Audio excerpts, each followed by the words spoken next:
Bike taxi ಚಾಲಕರಿಗೆ good news ಸಿಗುತ್ತಾ? Bike taxi ನಿರ್ಬಂಧ ಪ್ರಶ್ನಿಸಿ ಮೇಲ್ಮನವಿ ಅರ್ಜಿಯ ವಿಚಾರಣೆ ಸಾಗ್ತಾ ಇದೆ.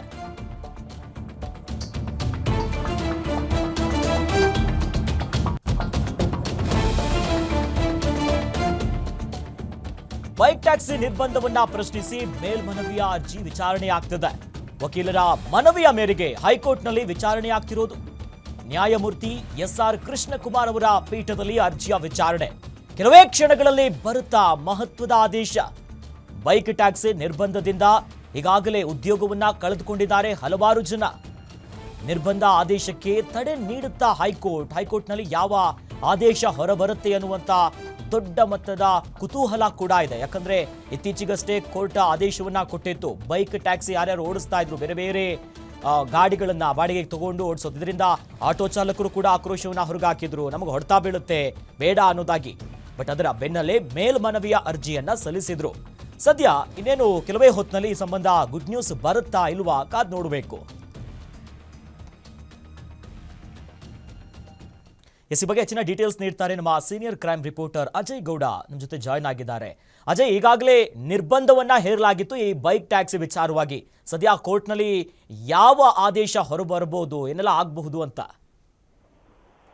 ಖಂಡಿತ. ಅಂದ್ರೆ ಬೈಕ್ ಟ್ಯಾಕ್ಸಿ ಅದನ್ನೇ ನಂಬ್ಕೊಂಡು ಜೀವನ ಮಾಡ್ತಿದ್ದಂತ ಲಕ್ಷಾಂತರ ಜನ ಇವತ್ತು ಕೂಡ ಒಂದು ಕಷ್ಟದಲ್ಲಿ ಸಿಲುಕಿದ್ದಾರೆ. ಯಾಕಂದ್ರೆ ಯಾವಾಗ ಈ ಒಂದು ಬೈಕ್ ಟ್ಯಾಕ್ಸಿ ನಿರ್ಬಂಧವನ್ನ ಹೇಳಿಕೆಯನ್ನ ಮಾಡಲಾಗಿತ್ತು ರಾಜ್ಯ ಸರ್ಕಾರ, ನಂತರ ಈ ಒಂದು ಬೈಕ್ ಟ್ಯಾಕ್ಸಿ ನಿರ್ಬಂಧವನ್ನ ಪ್ರಶ್ನಿಸಿ ಈಗಾಗಲೇ ಹೈಕೋರ್ಟ್ಗೆ ಮನವಿಯನ್ನು ಕೂಡ ಮಾಡಲಾಗಿತ್ತು. ಇವತ್ತು ಕೂಡ 3:30ಕ್ಕೆ ಒಂದು ಅರ್ಜಿ ವಿಚಾರಣೆಗೆ ಬರುತ್ತೆ ಅಂತ ಹೇಳಲಾಗಿತ್ತು. ಇನ್ನೇನು ಕೆಲವೇ ನಿಮಿಷಗಳಲ್ಲಿ ಹೈಕೋರ್ಟ್ ನಲ್ಲಿ ಇದರ ಬಗ್ಗೆ ಸಾಕಷ್ಟು ಒಂದು ವಿಚಾರದ ಬಗ್ಗೆ ವಾದ ಕೂಡ ನಡೆಯುತ್ತೆ. ಆದ್ರೆ ಬೇರೊಂದು ದಿನ ಮಾಡೋಣ ಈ ಒಂದು ವಿಚಾರಣೆಯನ್ನ ಅಂತ ಹೇಳಿ ಹೈಕೋರ್ಟ್ ನ ಪೀಠ ಒಂದು ಅಭಿಪ್ರಾಯವನ್ನ ವ್ಯಕ್ತಪಡಿಸಿತ್ತು. ಆದ್ರೆ ಬೈಕ್ ಟ್ಯಾಕ್ಸಿ ನಂಬಿಕೊಂಡು ಕೆಲಸಗಾರರು ಕೂಡ ಜೀವನೋಪಾಯಕ್ಕೆ ಅಡ್ಡಿ ಆಗಿದೆ. ಅವ್ರು ಸಾಕಷ್ಟು ಒಂದು ತೊಂದರೆಯಲ್ಲಿ ಇದ್ದಾರೆ. ಯಾಕಂದ್ರೆ ಅದನ್ನೇ ನಂಬ್ಕೊಂಡು ಜೀವನವನ್ನ ನಡೆಸ್ತಾ ಇದ್ರು.